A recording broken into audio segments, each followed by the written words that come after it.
Soundarya Rajesh, founder and president of the Avatar Group, and we are here at ITC Grand Chola celebrating the best companies for women in India. India வந்து ஒரு வல்லரசு நாடாக மாறணும் அப்படின்னு சொன்னாக்க அதுக்கு வந்து 50% இருக்கக்கூடிய பெண்கள் அவங்க வந்து ஒரு பொருளாதார ரீதியாக ஈக்குவல் எக்ஸ்டென்ட்டுக்கு பங்கேற்றாங்கன்னா தான் இந்தியா அந்த ஒரு வல்லரசு நாடாக மாறக்கூடியங்கிறது எல்லா ஆய்வுகள்லையும் சொல்லக்கூடிய ஒரு உண்மை. அதுக்கு வந்து அந்த பெண் மட்டுமே அதுக்கு பொறுப்பாளியாக இருக்க முடியாது. ஒரு for a woman to become career intentional and to participate in the workplace, it is not just sufficient that she has that ambition and aspiration. It has to be matched and supported by an entire ecosystem. And this includes companies which place her career growth front and center amongst all their priorities. So today here in Chennai, the Avatar Group, which is a 25-year-old organization, which has been awarding these companies for the past 10 years, has announced the list of top 10 best companies for women in India and a list of 125 companies which are the best organizations for women. So today that's what we are here for, and we have had some incredible organizations that have shown more than a 10 percentage point increase in women's representation in their workplaces. What's the chief guest?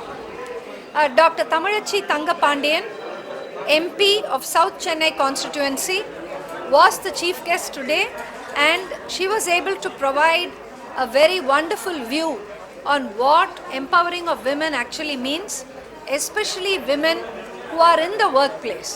So how is empowering a woman in the workplace very different from generic empowerment, and why does the woman need such kind of empowerment was among the topics that Dr. Tamazhachi Thangapandiyan spoke as the chief guest today while she gave away the awards.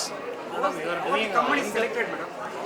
The best companies for women in India are selected after a very rigorous process. It's a completely free of cost exercise, so it is a impact exercise for a company like Avatar, where we guide organizations on following the best companies' principles, and then they fill out a questionnaire, and in that questionnaire they provide us data on how many women they've hired, how many women have stayed on to become leaders, how many women have returned after a maternity break, how many women are paid actually equally with that of men, and the kind of safety, security, protection, skilling, mentoring policies that the company does for the women. So with all of these details, the companies are selected on a purely analytics-based, evidence-based approach. You are doing in-depth research on this subject. Yes. Yeah, that's a great question. So we had originally started off with about 250 questions in the questionnaire, but with every passing year, we have realized that there is need to collect more and more information. So today there are about 350 principles which we check whether the organization is actually following and providing data for, and that qualifies a company to be a best company for women in India. Any particular question added to following this year? Innovative.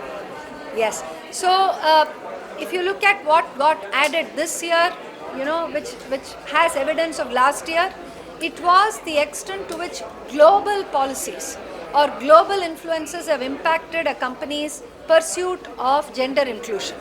And, how has the company actually made sure that it has stayed on course with regard to having a unique India strategy as far as gender inclusion and women's workforce participation is concerned. Which sector is best of the best for women?